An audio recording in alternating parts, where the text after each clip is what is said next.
Good afternoon, everyone, and welcome on board the Sunset Safari. No different from this morning, though. We're probably not going to be seeing the sunsets. And for those of you who were not on the very brief Sunset Safari, it was called short due to some very drizzly, rainy conditions. But thankfully, that appears to have cleared up, and we're not expecting any more moisture this afternoon. So, fingers crossed, the safari will continue uninterrupted for the next 3 hours.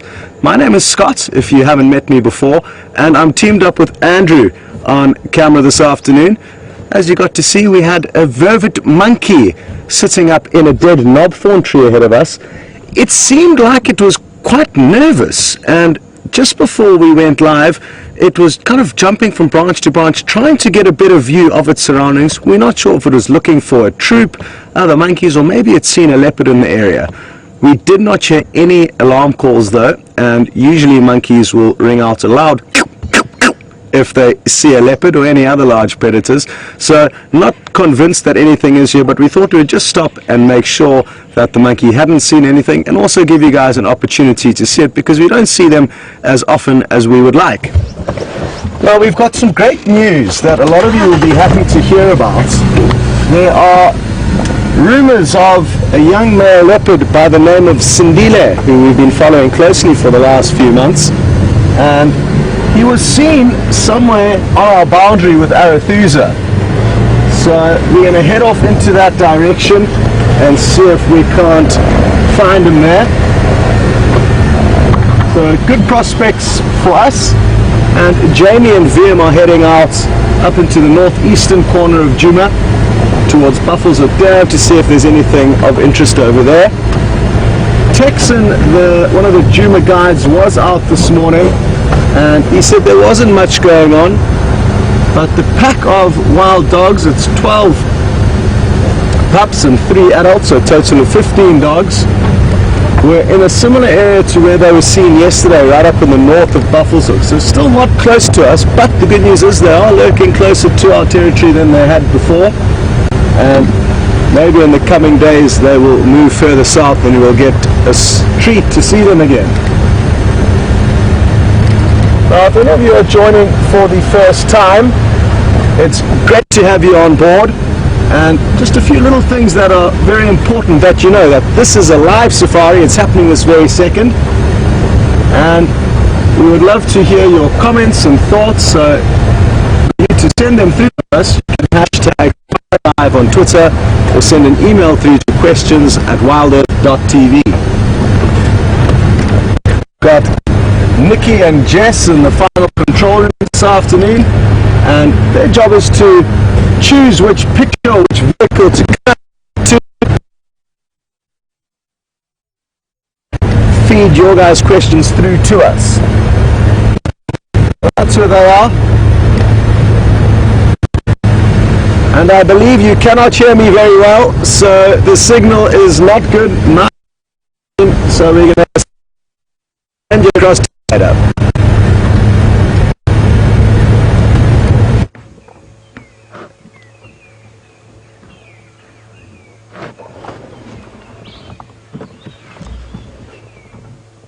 Good afternoon, everyone, and welcome to a rather thankfully dry Sunset Safari. Seems as though the rain has cleared away for the moment, and we've got plenty of time to head out with a blank slate and see what animals we can find.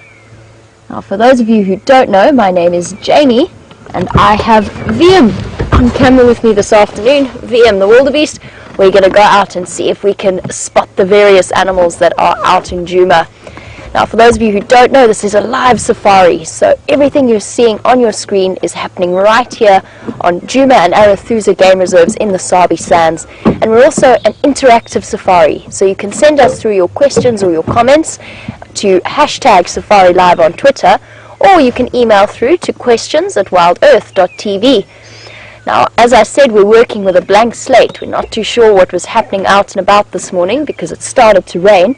But we've set off to explore the drainage lines around Voyatela Lodge, and we've come across a rather sweet herd of nyala. Now, a little bit earlier, the young males were sparring. I was hoping they might continue again. Everything seems to be in high spirits now that the rain has cleared up, and I am including myself in that grouping. Let's see what these young boys are up to.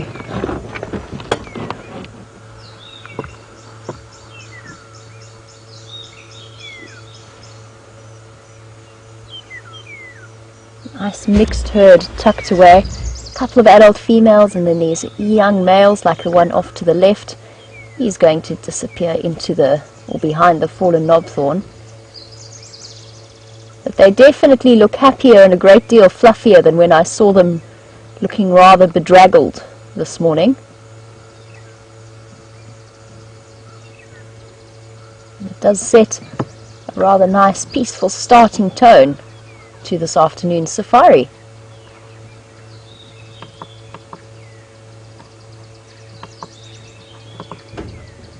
Looks as though they're going to loop around to the left. So let me see if I can reposition just to get a nice visual of them as they come out of this drainage line. I've been looking around carefully for Karula. This is one of her preferred spots.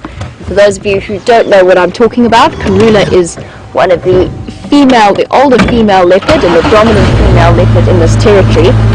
We are perched rather precariously on a precipice of this drainage line. There we go.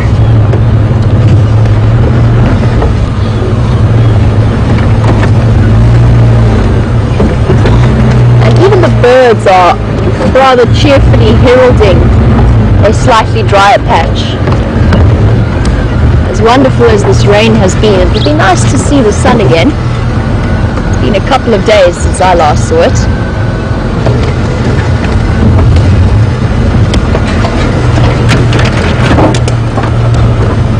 Let me just do a quick check round this corner, see if we can get a nice view of the Zinyala coming through.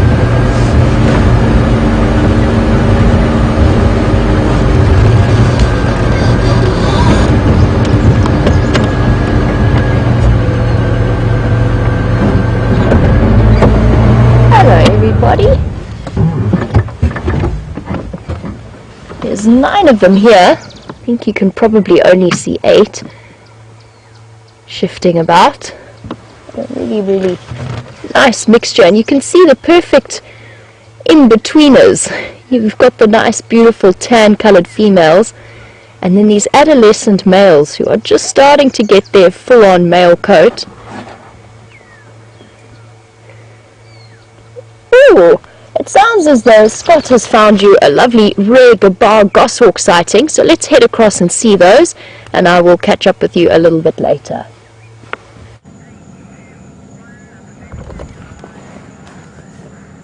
Welcome back, everyone. And I've called you onto our vehicle. I need some help from the ornithologists out there. We had a brief glimpse of this bird earlier before it flew off, and it looked pitch black in coloration. There it goes again. Oh, I don't think it is a gabar goshawk, which was my initial guess. And sadly, the position we were in didn't allow for any of you guys to get a decent view either. Whew, interesting stuff. The reason why I rushed you back is because if it was a melanistic gabar goshawk, they're extremely rare. We don't get to see them very often. And basically, what melanistic means is it just means it's a pitch black form. So a black panther or a black leopard is essentially a melanistic one. Sorry, Andrew, I'll just send you. Which one is it? Here on the top right. Okay. And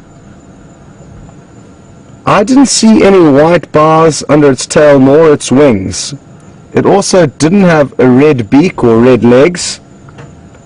So that writes off the gabar goshawk, and I'm at a loss for words as to what it could have been. I'm just going to page over 1 or 2 pages. And I'm wondering if it's not possibly a lesser spotted eagle, which has come back from its migration, and maybe it was just an optical illusion with these white clouds that made it look very black in color.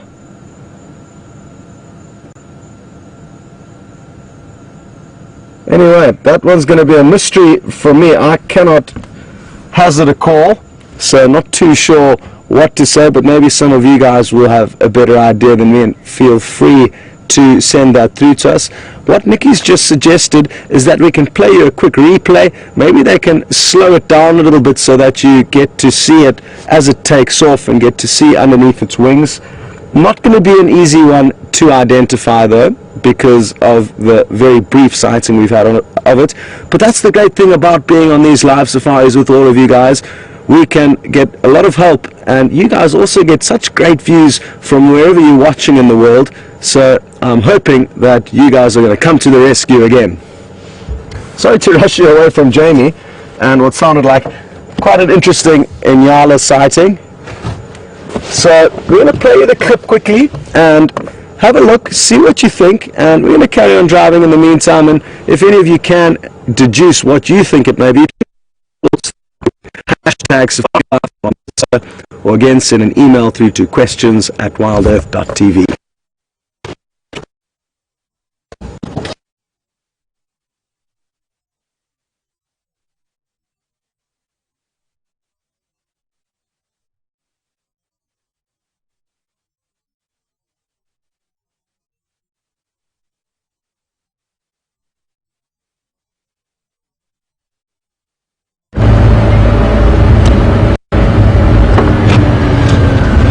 Welcome back.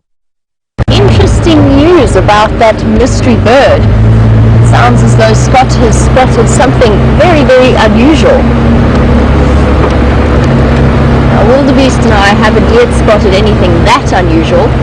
Just as you went across, there was a drongo, a fork-tailed drongo, which is a type of bird that many of the regular viewers will be familiar with. And he was imitating the call of the long-tailed or the magpie shrike. I actually genuinely thought it was a magpie shrike until I looked at it. And it truly is quite astounding how they can do that, those birds.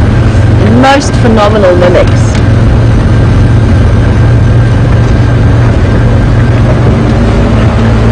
I've left our family of Inyala for now. I'm on a mission to see what else we can find.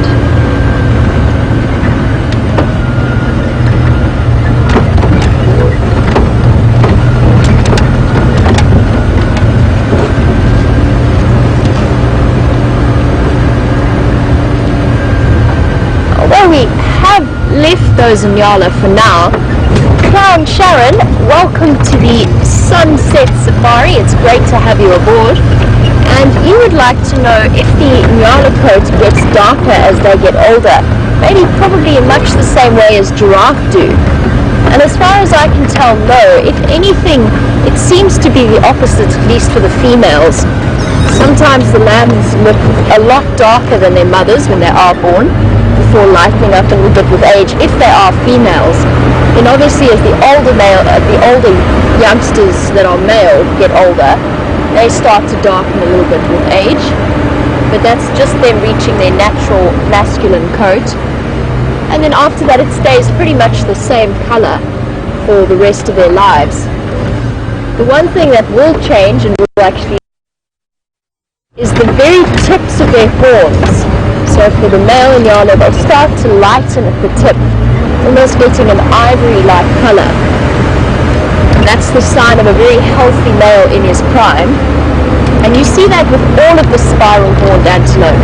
So from the bushbuck to the Inyala, kudu and eland, all four of them in that family, they'll start to get the ivory tips. Stopping for a blacksmith lapwing. See if he's going to stop and let us get a view of him.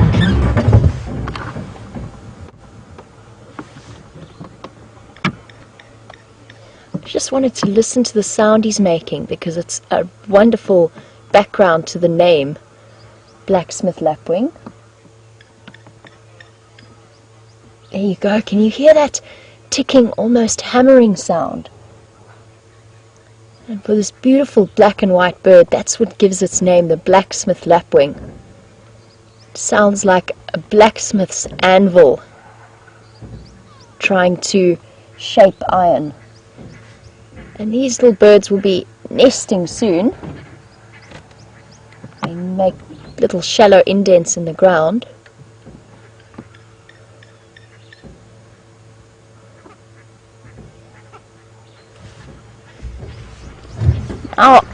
It seems as though, since we are talking about birds, that Scott has relocated his mystery bird. So let's see if we can try and figure out what it is, and I will catch up with you a little bit later.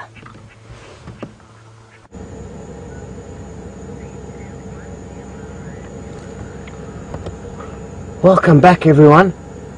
And seems like the birds are getting a lot of action this afternoon.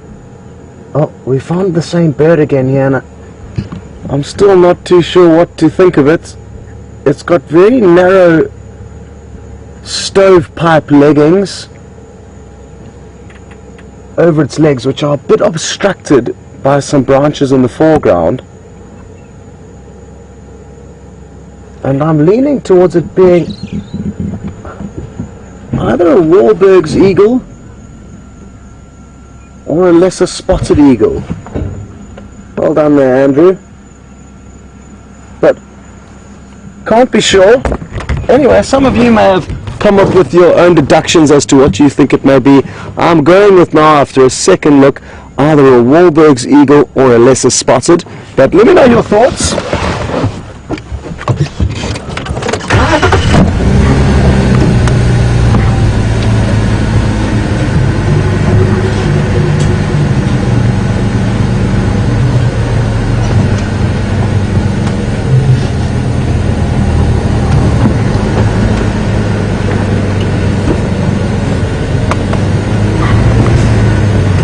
And while we get out of this tricky little predicament we got ourselves into here,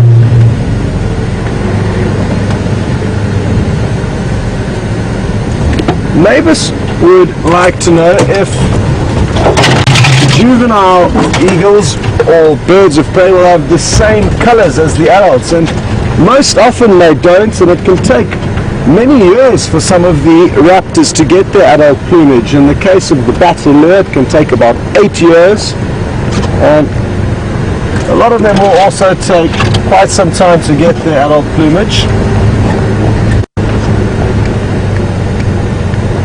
And then Sharon in Pittsburgh mentioned that because of its size, as well as the fact that it had feathered legs, it could, well, it is an eagle, and you're completely correct, Sharon.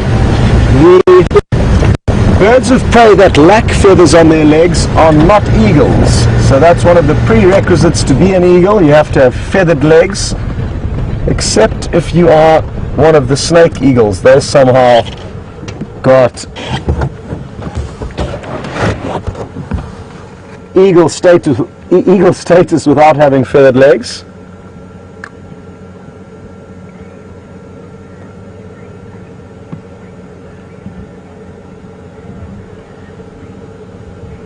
Well, very happy to hear that James in Kansas City agrees with one of my potential options, and he's going with the lesser spotted eagle from the coloration under the wings and the tail. So thanks for your contribution there, James. I think it certainly could be, and it would have been the first lesser spotted eagle I've seen since they've rather returned from their migration. Another thing to look for on the lesser spotted eagle is that they do have patches on their upper wing and on their back, but it was difficult to see from those angles. Not too much going on here at the treehouse waterhole, but sometimes it's nice just to stop, look around, listen, and see if we aren't missing anything or overlooking a camouflaged predator.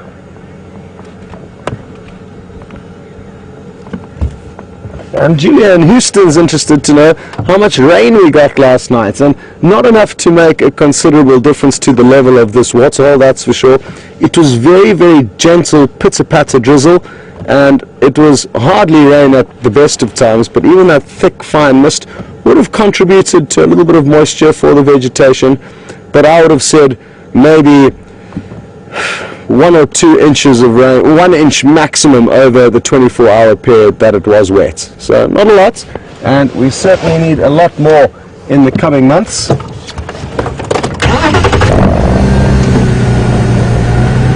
Now, I'm not sure if any of you were on drive with me when I stopped at this waterhole to allow you to take a screenshot so that we can do a time lapse of how the vegetation is changing in color, as well as how the water level's increasing at this waterhole. So I'm just going to stop in that same spot now, and hopefully some of you who were on that drive will be able to take another screenshot. And it was just about here. I'm going to have to probably help Andrew, but we had the weaver's nests, and that's something that's also going to change. And a little bit further to the right, so I think we had a bit of the main trunk of that tree. Oh, a little bit left,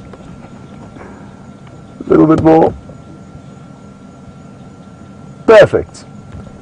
So feel free to take some screenshots, and it's going to be remarkable to note the change in the water level, the weaver's nests that you can see bobbling up over there. Those are all last summer's stock. If any of you did take pictures last time we were here of that same scene, it would be wonderful if you could pop them onto Twitter with the older one and the more new one, so we can get an idea of how much it's changing. I find it incredible how quickly the trees react to the summer months, and I think often people overlook the massive changes in scenery. But if it is springtime where you are, even if it's autumn or fall, it's worth taking a close look at just how quickly things change. And if you pick one tree or one bush, then you should therefore be able to focus on the massive changes. I'm not sure if somebody's trying to call me. Somebody.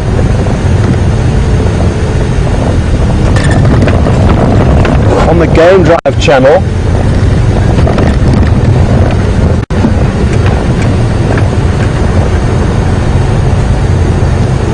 Last station, who are you looking for?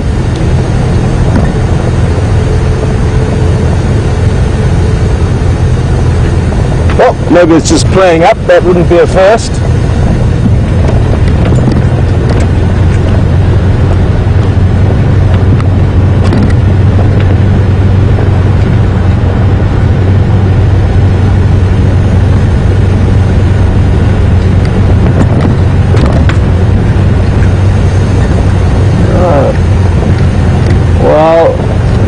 Happy to hear that some of you are still trying to work out what that eagle is that we saw earlier, the mystery eagle.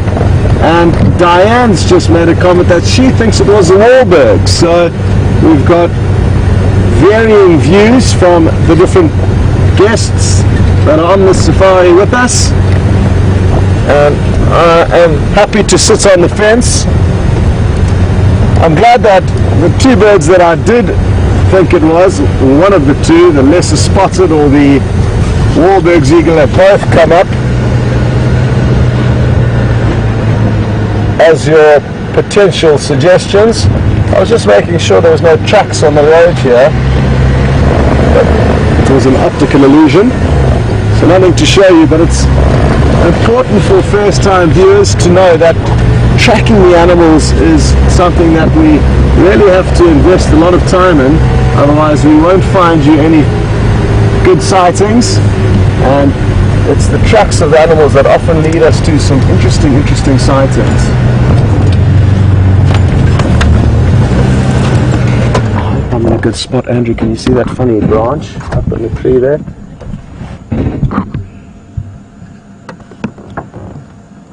It's not the best angle, but it's not a funny branch, that's for sure. It's a tiny pearl-spotted owlet. Can you believe it, how small that little bird is? And as it turns its head away from us, now it's looking at us, but watch carefully, as it turns its head away, it's got false eyes on the back of its head.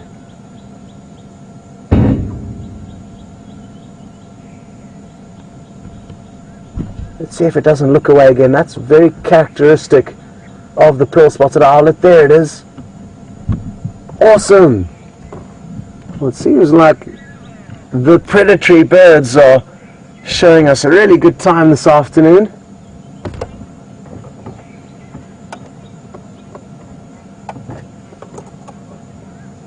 I'm interested to try and get you into a slightly better position though, so let's take a chance here. It could fly off,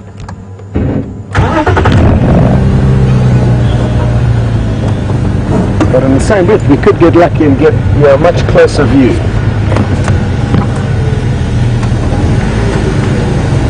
Look, there it goes.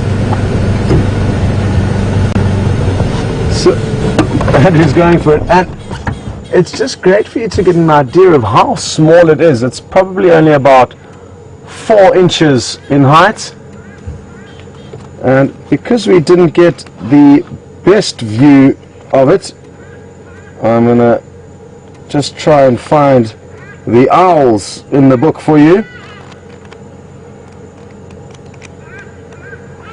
There we go. And I'm not sure exactly why it's flicking up its tail, maybe with excitement. So there's 2 tiny owlets that we could get confused with. One is the African barred owlets, and the other one is the one we saw, the pearl spotted. But as you can see, those clear false eyes on the back of the pearl spotted's head differentiates it from the very similar African barred owlets. And aren't they beautiful little birds? Quite ferocious predators actually, and interestingly enough, I've seen a pearl spotted owlet with a kill of a laughing dove, which is a bird of basically the same size as itself. So that's just how hardcore they are. They can catch prey their own size. And those eyes on the back of its head will be a form of protection, I guess, from larger predators, as they'll feel that they're permanently being watched. No different to some of the moths that we are going to see as the summer months unfold, that have large black spots resembling eyes on their wings. And it can throw predators off, as they will not be sure what exactly this animal may be, even though it's just a tiny little moth.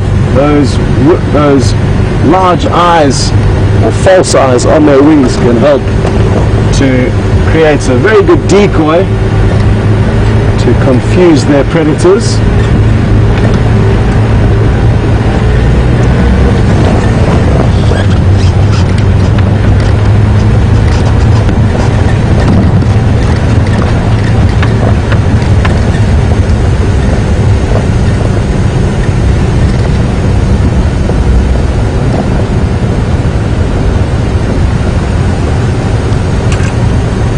I was chatting about the village weavers that we are going to see at Treehouse Dam in the coming months, and Judith is interested to know if they will leave those old nests hanging there or if they'll tear them down.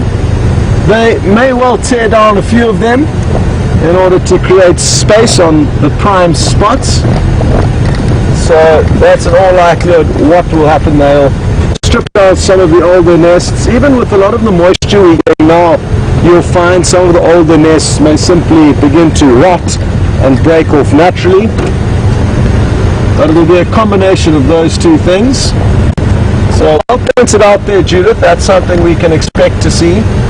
Interestingly, even the brand new nests that get built by the males, only the males build the nests and then invite the ladies in to come and have a look. And if the ladies agree and appreciate the workmanship of the male, they will go ahead and mate and occupy that nest. However, if they don't like the male's work, they will illustrate this quite clearly and rip the nest down. So, not easy being a male weaver if you're not a handyman. So that's something else that's quite interesting with the weavers. Now, we are slowly approaching the general area of where we could bump into this young male leopard I let you know about a bit earlier. So it's important that we all focus now. No more fooling about, and we are going to hopefully in the next few minutes find him. I'm going to turn onto another road. This road that we're heading on now is actually the southern boundary of Djuma, and it runs from the west to the east. And the road that he was actually seen on was the boundary between Djuma and Arathusa, which runs north-south. But we're not far from there, and on a cool day like this, he could have moved into this area quite easily.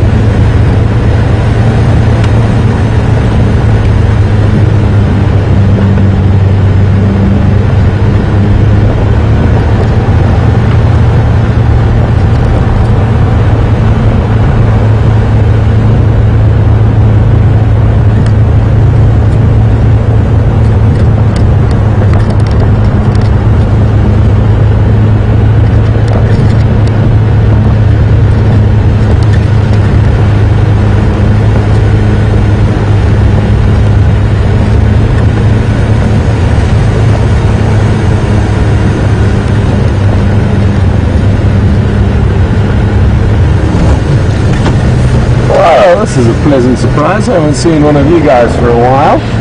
Just going to get into a slightly better spot.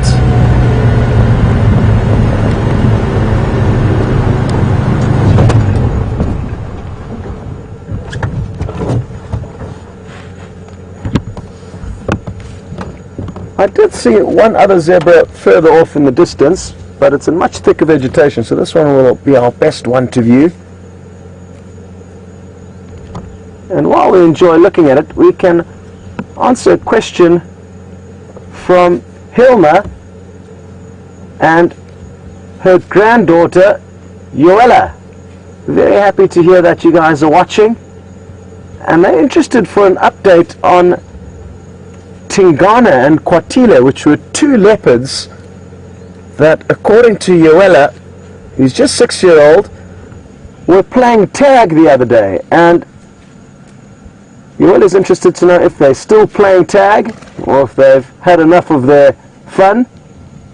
And as far as we know, they haven't been seen again. They could still be playing tag. They often play tag for 3 to 5 days, and then they get tired of playing and they'll take quite a long break before they play their next game.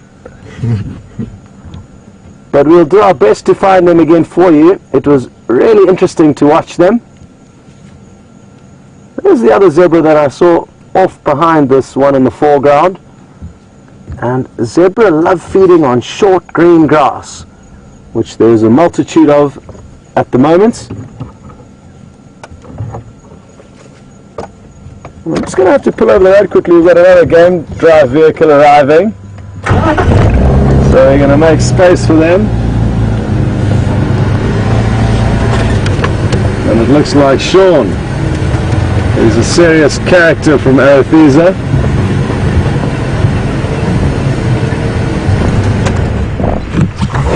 And he's creeping along very slowly here. And he's probably going to try and say something funny about me, but all the Arethusa guys do that, so it's the norm. Good afternoon, everyone. How are you doing? Sean, how are you? Delicious, and you? Good, thanks. Hello, Reese. Hi, how are you? Yeah, very good, thanks. Hello, thank you. What's up? Very good, very good. So there's Sean, everyone, who you get to hear a lot about, but you don't often get to see him, and his tracker Reese, who we are indebted for many, many sightings. Do you guys have any updates? Birmingham. Really? Okay. Is it the Birmingham with the funny eyes? No. No, he's chilling with his other 3 brothers, white cloth open. Okay. Okay. Awesome. Because we had the Birminghams, one of them mating with, or at least attempting to mate with, what we thought was an Nkuhuma, but it could have been a Styx. We're not too sure. Any news on the 3 Nkuhumas that were floating around? No sign of them. Okay. All right. Escape is the order of the day. Yes, exactly.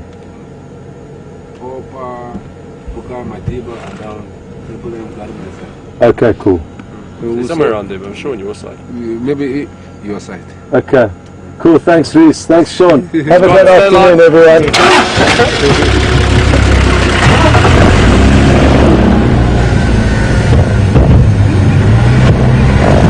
So a lot of you have probably noticed that we are doing something a little bit differently, especially if you've been following the show for quite some time now. And we've always had this awkward kind of moment where we've battled to be able to show you the guides that we're speaking to, but we've trying to come up with a solution to show you the guys. A lot of you come out here on safari, so it would be nice to know who your potential guides may be.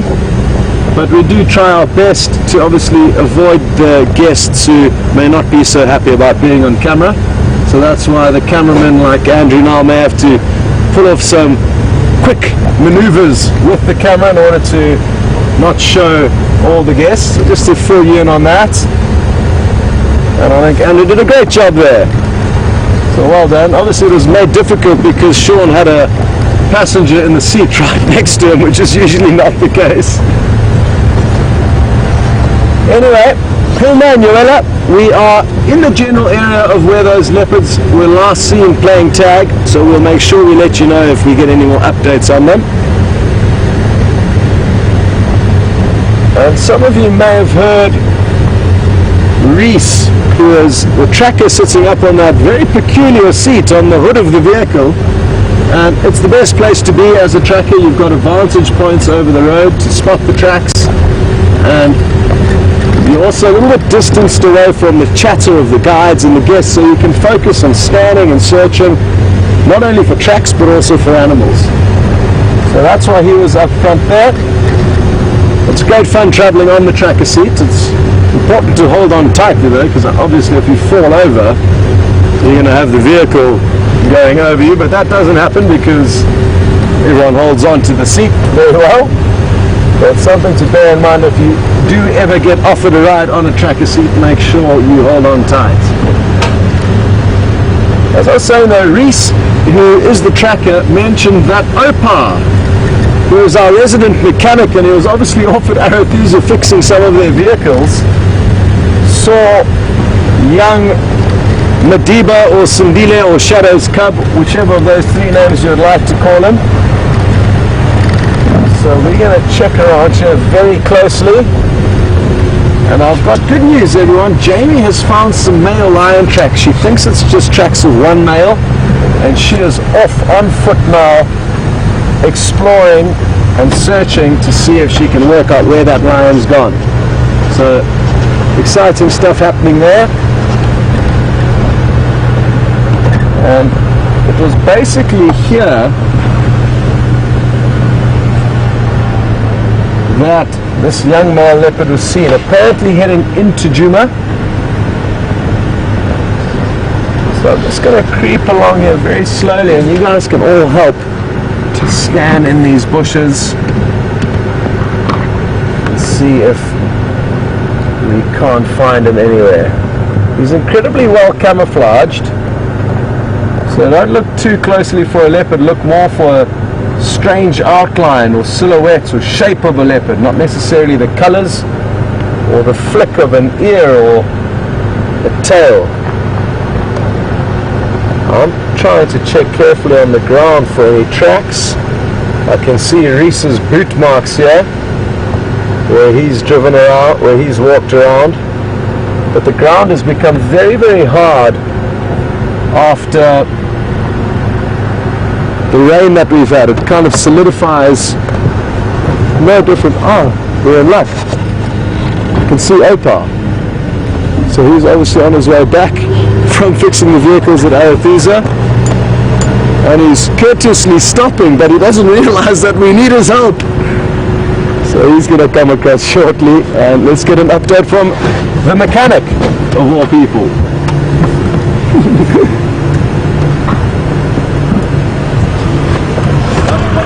Morning, Mr. Opar. How are you? Very good. Yeah. So I hear you've got some good news for us. Did you see that young Madonna India here? Yeah, I've already seen early in the morning somewhere past to Bournemouth. On the other side of this river? Yeah, other side. How far? Close or? Next week to that pole? Yeah. Thanks, Opar. Thank you for your help. Okay, well, there we have it. First-hand information from the mechanic as to where he spotted the leopard. And one thing that I really love about life out on safari and in these remote places is that you forge friendships with people of all different walks of life and professions that find themselves out here, and it really does make life interesting having these friendships with people from so many different cultures and backgrounds to where we or yourself may have come from as an individual.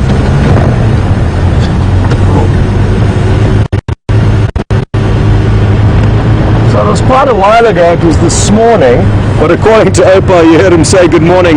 You may have heard it, this diesel engine was droning quite loudly.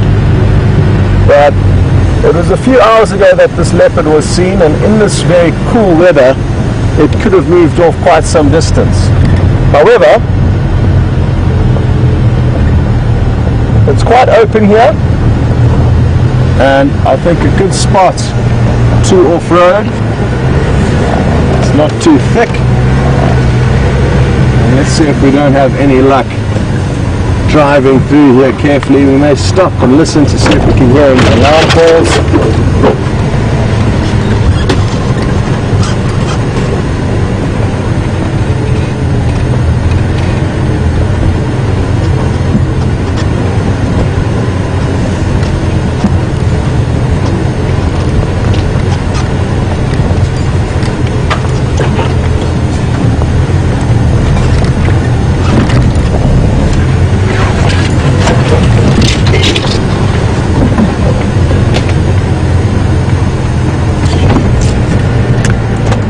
So I think let's just stop here and scan around and listen. Maybe we'll get lucky and spot him here somewhere.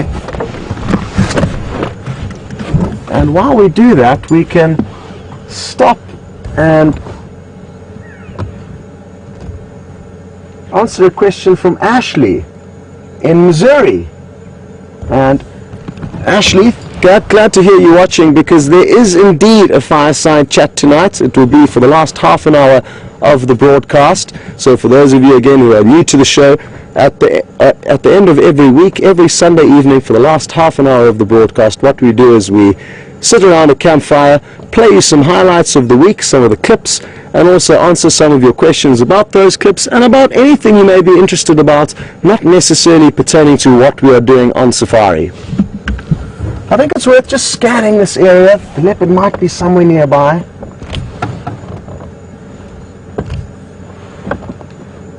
The termite mound on the right there might be a good place to check, Andrew. They love lying up on termite mounds. Nothing here though.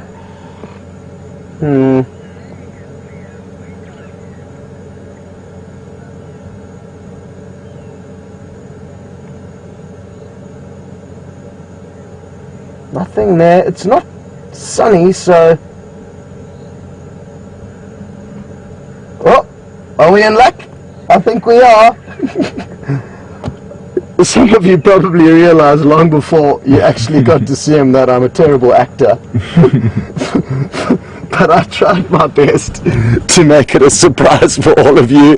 But we've got lucky and we're going to get a little bit closer to this leopard. Can you believe it? Thanks, Opa. We owe him one. We actually owe him more than one. We owe him many, many favors for all the work he's done getting these vehicles up and running for us. And while we get a bit closer to the leopard, I just want to make sure I get onto the Game Drive channel to let the vehicles know. And Nikki is going to let Candace from the Sabi Sands know, as they do need to do, I think, some more treatments on this leopard. And I'll tell you a little bit more about that once we get into position. But basically, he's a young male, and regardless of his age though, he managed to catch a domestic dog which had broken into the reserve from the surrounding communities, and the dog may very well have had rabies, and rabies is a very deadly disease, and it can cause a massive outbreak and cause harm to many, many animals, not only leopards but a lot of wild animals that live out here. So they exterminated the dog and sent it off for tests to see if it was rabid, but in the meantime they've inoculated this leopard for rabies just in case.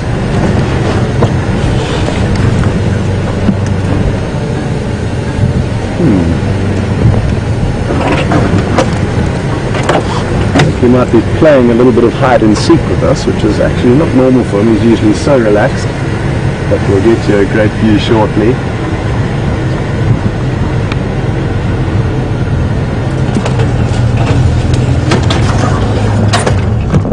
Hello, young Sindile. Hello, boy.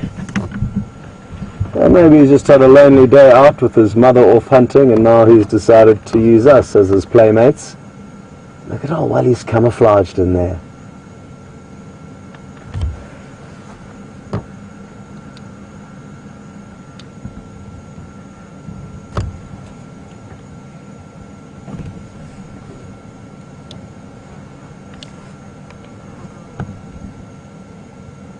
I'm just playing with the game drive radio here. Give me a second. It appears to no longer be working. So I'm just going to turn it on and off and see if that changes anything.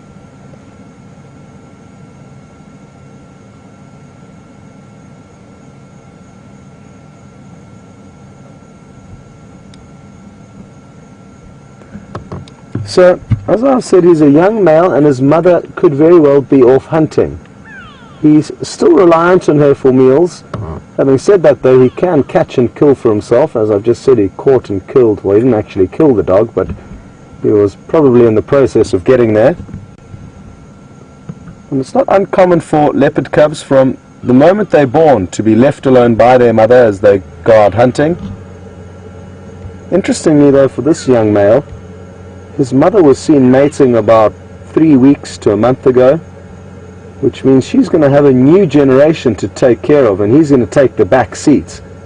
And he's a little bit young to be doing that. He's just over a year of age, and usually anywhere from 18 months to 2 years will be their time that their mothers will give birth to the next generation, and therefore they will need to become independent. But just like humans, there's variations in the animals out here and the decisions they make, and it appears that she is going to give birth a little bit sooner than expected. What I'm guessing is going to happen is that he's just going to slot in as the older brother babysitter who stays with the young cubs when the mother's off hunting, and when she returns to call mainly her 2 little cubs to go and feed on carcasses, he's going to continue getting easy meals. I have seen that happen in the past. Let me see if the game drive channel's working now that I've turned it on and off. No. No luck. Well, maybe if Jamie's radio is working, she can just relay to the guides that we have found this leopard off Triple M, a couple of 100 meters north of the signboards. Nikki's just going to relay that message to her. Aren't we so lucky to have found him? I mean, we are parked probably 10 meters away at the moment, yet it's very, very difficult to see him. Hello, boy. He's got such a pretty face. Flawless for now, but that will change as he becomes big and old, or hopefully he becomes big and old. He's not quite there yet, as are most young leopards. They've got many obstacles that they face. Lions, other big male leopards, wild dogs. But he is on the road to becoming a big male, and won't it be wonderful for all of us involved to see him develop?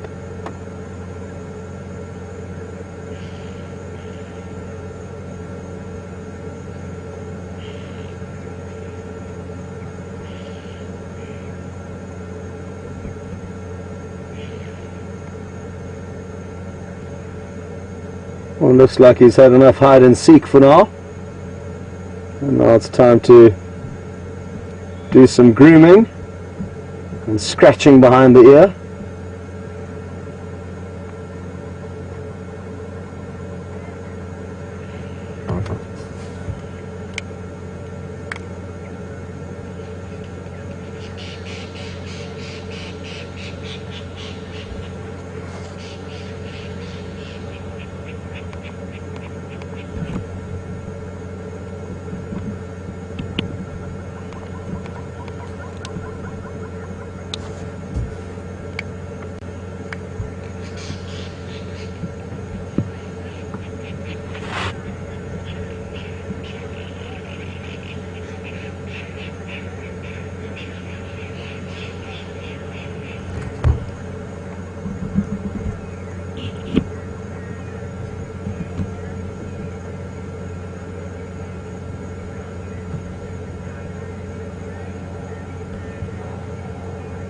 Well, we've got 2 questions through, one from Caroline in Missouri and another one through from, I always get the names confused. Anyway, 2 of you are interested to know if the inoculation of this animal a few days ago has caused him to be a little bit more nervous of us. And yes, I think It may have given him a little bit of a fright and behavior that he's certainly not used to from the vehicles, but it's not unrecoverable, and already now we can see how he's relaxed with the vehicle and back to his normal self. And it's probably also because he has hardly been seen since that time that nobody has been able to reassure him that we're not here to harm him, even though that event was abnormal to how we usually act around him, and understandably he can be a little bit more nervous of us after that. But even if we never saw him again as a result of inoculating him, it would be a better option than him dying of rabies. So, I mean, it is what it is, and I think it's certainly the right thing that has happened. And even if he does get a little bit nervous of us, we can reassure him over time that we don't mean trouble. And that was Sandra and Caroline who were interested to know about that.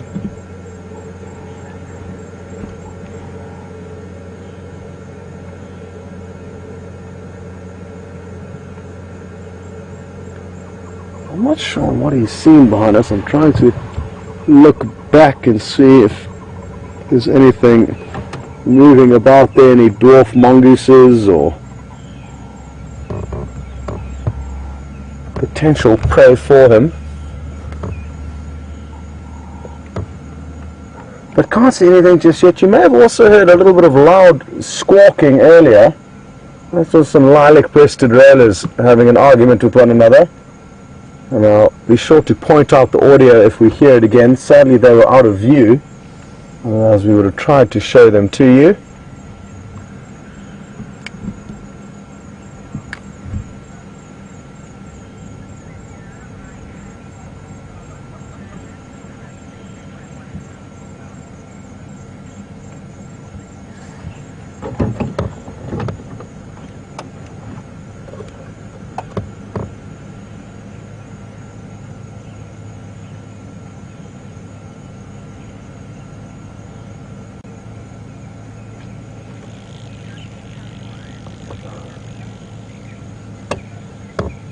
I wonder when last his mother did make a kill for them. Even though he can catch his own small preys, never caught anything large that we're aware of, other than the domestic dog the other day. But that's not really fair prey, it doesn't belong out here, so we won't include that. But he's looking fairly hungry now, and we saw his mother hunting yesterday afternoon, unsuccessfully sadly, but had a great afternoon with her. And obviously she hasn't had any luck between now and then, otherwise she would have called him back. Let's see if we can reposition.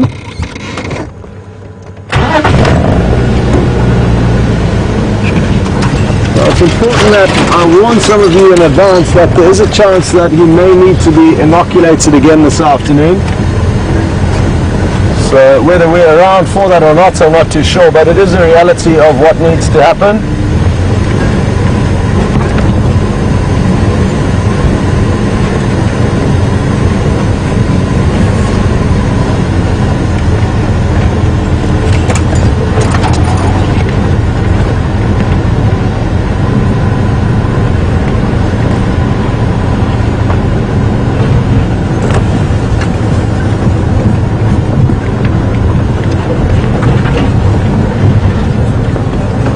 Elise on Twitter has just sent through another question, and she's interested to know when we will get back the rabies results from that dog. And it's out of our control and jurisdiction basically, Elise, so we're waiting to get that update from the Sabi Sands. I'm guessing that because they do want to inoculate him again, the results were positive for rabies. Well, that's just a guess. As far as I was told, you would have that initial inoculation as a backup in case, and if the dog did prove positive, then it would require a series of further inoculations. But let's just wait and see. Hopefully we'll have some more light on the matter before anything else happens to him.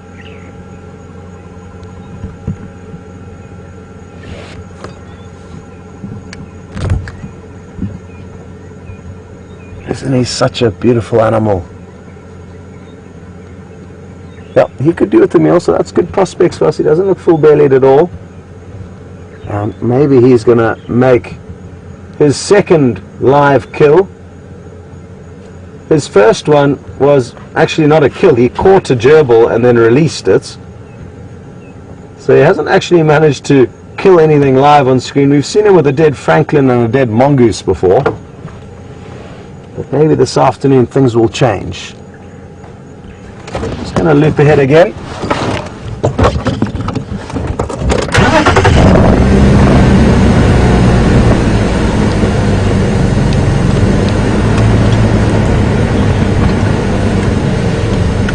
Let's try and take the path of least resistance, which is sometimes easier than others. For now it's okay. But whatever trees you do see us driving over, don't be alarmed. We know which species can tolerate a bit of a battering and which species can't.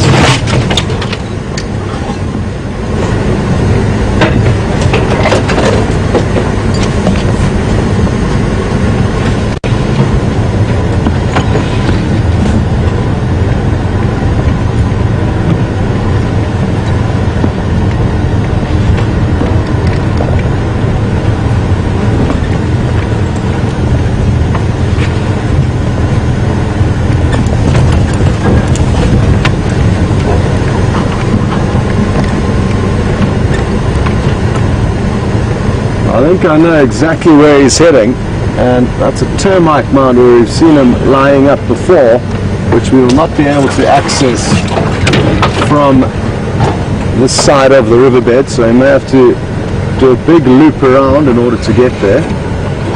Oh, hang on.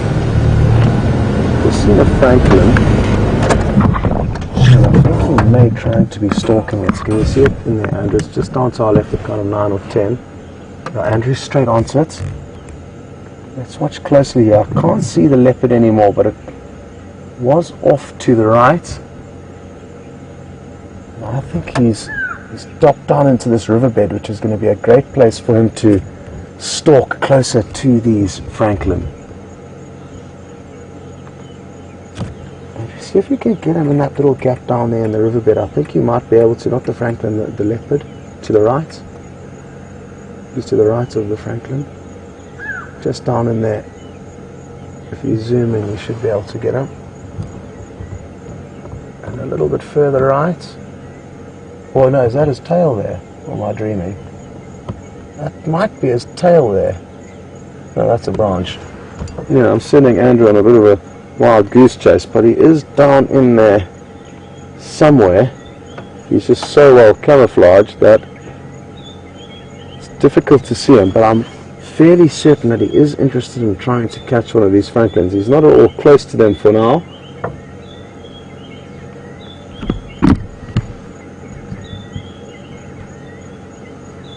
This is a crested francolin that appears to be on the go slow, taking a breather from feeding.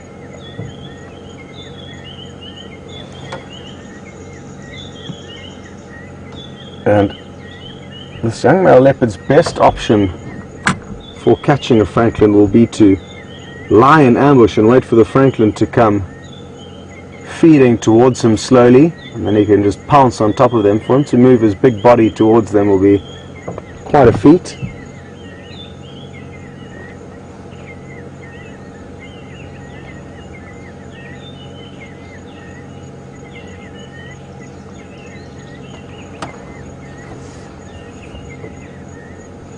Oh, things are looking good. The leopard is in the thick vegetation directly where Andrew is, at the bottom right of your screen. You can kind of see that log. He's just in there. It's very difficult to see him though, but he is in there. I don't think Andrew's got the right angle from where he is elevated up on a slightly different position to me. But the leopard is hiding somewhere in there. I can see him with my binoculars, but for some reason you guys don't have the right angle.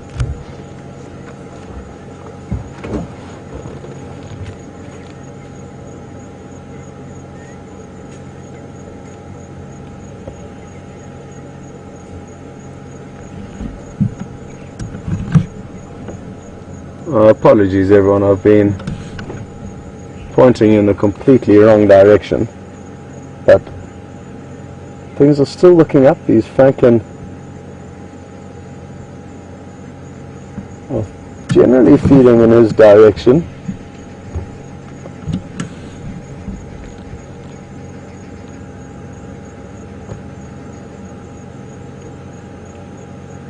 And even though they're very small prey, leopards will feed on just about anything that they can overpower, even if it's catfish, tiny little fledglings, still too small to fly out of their nests, lizards,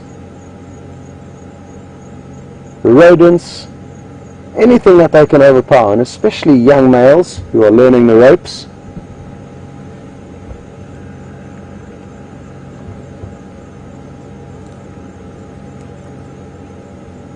Andrew, I've got a better bearing now of where he is, so that you see this buffalo thorn, this little one. Just if you go down on that angle into the riverbed, you'll find him in there. There he is. So not easy to see, but he's in there. You can just see him twitching. There he goes. So still quite some distance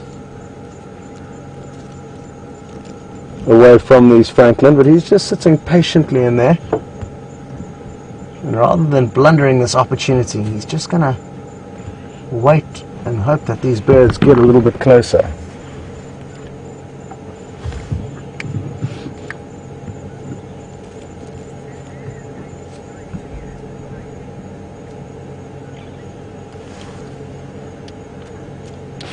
Oh, my game drive channel seems to be working again, so that's great news. I can get a hold of Andrew. Jamie has relayed the message to everyone, and I believe Andrew is on the way, but I just want to let him know that for now he's probably not going to have the best view. Andrew for Scots.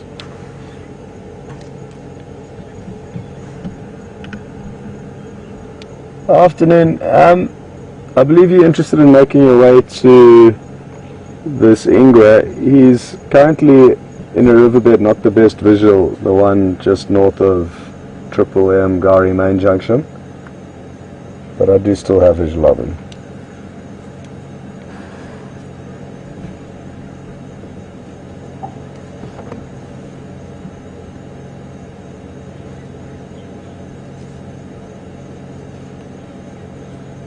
Well, what a wonderful sighting of these francolin this has turned into. They are such pretty birds. Okay, copy that, Andrew. Just let me know when you get closer by, and maybe you would have moved off. And one thing we can look forward to seeing is their tiny little chicks, which should be hatching in the coming months. Wonderful, wonderful colorations on those feathers. And it's using its beak to scuff up the earth, looking for any little insects and or grass seeds. Just like a chicken, they are omnivorous if they have the choice. This looks like a male. Notice how there's very large spurs growing out of the back of his legs. And that's indicative of a male, and he uses those spurs for fighting. Oh, elephant dung. What you going to find in there? Break it open. Come on. I think it's feeling embarrassed. But it'll maybe have a go at this bigger pile. There we go. Nothing wrong with eating elephant dung or anything that's living within it. So carry on, little crested francolin. We won't tell anyone.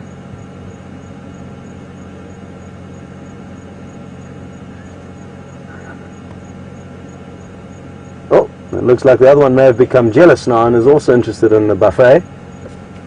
Andrew, if you don't mind trying to get close in on that new one to see if we can see any spurs on the back of its legs. You see, this is a happy pair. There's the female. She lacks the spurs on her legs. I hope you guys got a view of them. Surprisingly large spurs on the males. So this is his beautiful lady. And doesn't matter if you're male or female, elephant dung is a worthy source of finding little tidbits to nibble on. There you can see his large spurs again.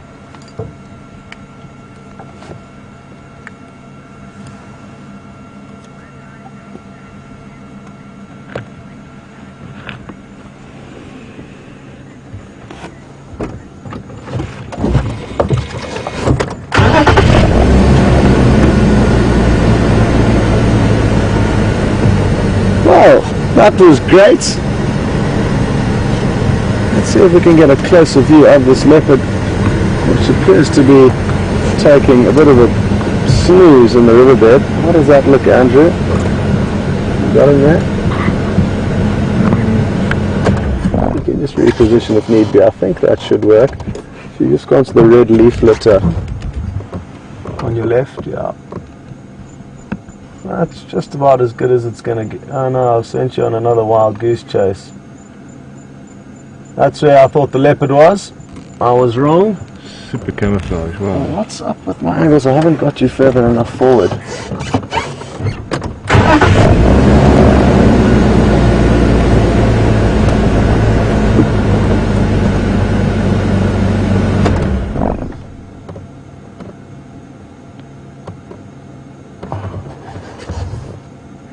Well, you'd swear this was Andrew and my first safari together, but it's not. And I just... Ah, well done, Andrew.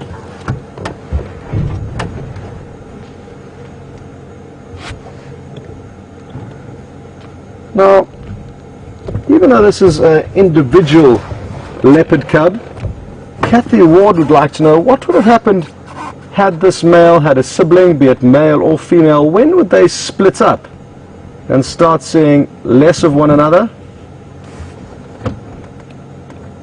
And it's a good question. It will vary greatly between the individual siblings and their mothers. There's just so many variables involved in that question, Kathy, that it's a difficult one to answer with one figure, but anywhere from 18 months to 2 years of age, when they do become independent and their mother forces them out, any stage from then in a typical environment or typical scenario would be when the siblings split up and start moving on their own. But that's not to say that they won't meet up and share kills with one another. Quarantine and Kanyuma, even at 2.5 years of age, we're still seeing co-feeding on kills. But anywhere from about 1.5 years would be the likely age to see siblings spending less and less time together. Let's hope that we do get a successful litter with more than one cub, sooner rather than later. We haven't had any luck with tiny little leopard cubs since we've been here, other than a kind of 2-minute sighting of Karula's last cub before it got eaten by a hyena. So that was a morning of hugely mixed emotions. The joy and jubilation of, oh, big stretch, joy and jubilation of finding her cubs for the first time, and then just minutes later the sadness of seeing it being killed by a hyena.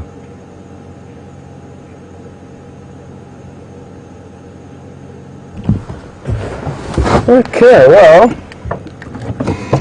we are going to now have to drive all the way around onto the other side of this riverbed in order to try and relocate this leopard. And we're going to send you across to Jamie while we do so for a change of scenery, and you can also check in with her on how her afternoon's been up in the northeastern reaches of Djuma. See you later.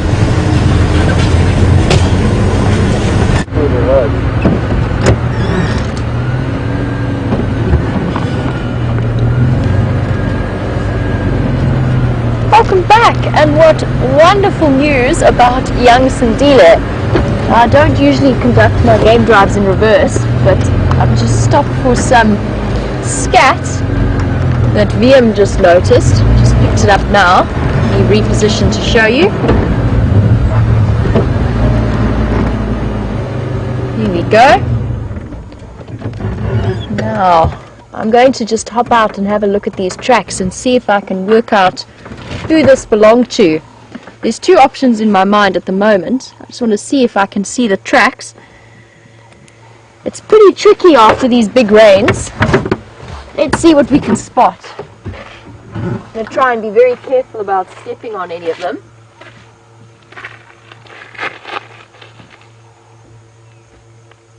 I'm almost inclined to say cheetah, just by looking at the smallish size of it.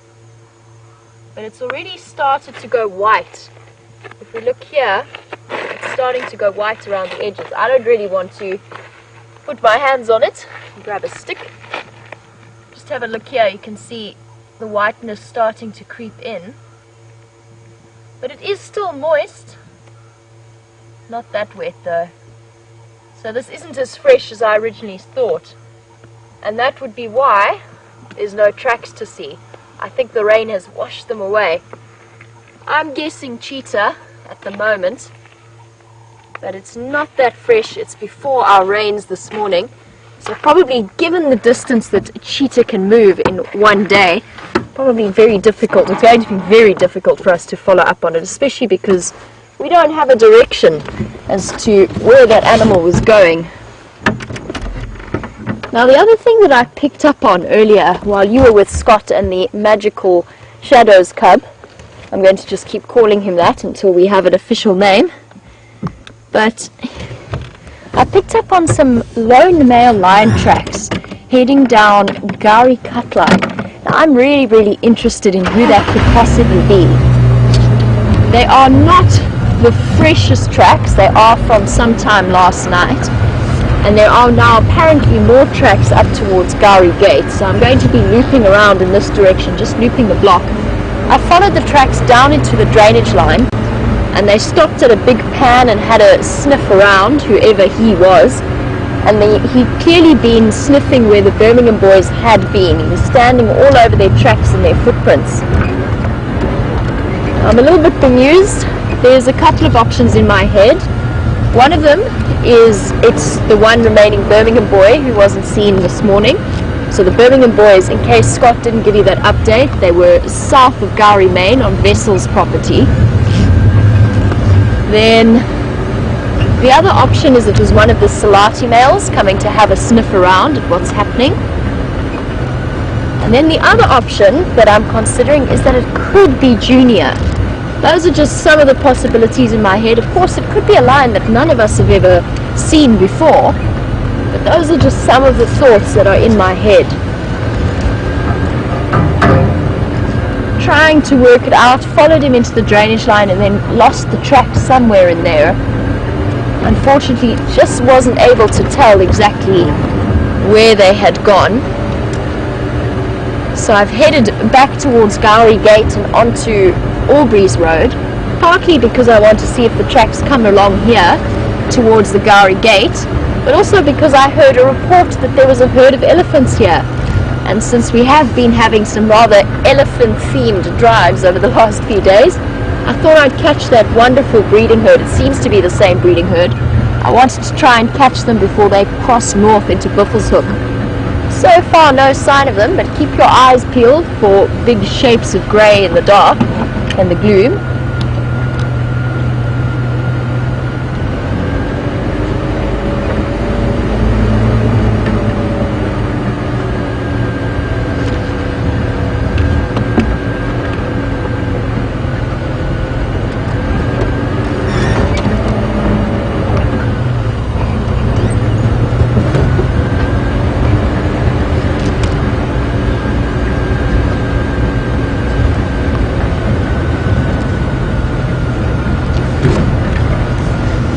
Many of our loyal viewers keep track not only of our drives out along Djuma, but also reports from the other guides. And of course, we're so reliant on hearing their information when some of the animals move across the boundaries into their area. Now, Sarah, who is 17 years old from Ohio, is definitely one of our regular and loyal viewers. Now, Sarah, you heard the report that... Oh, wow. We're well spotted, Vio.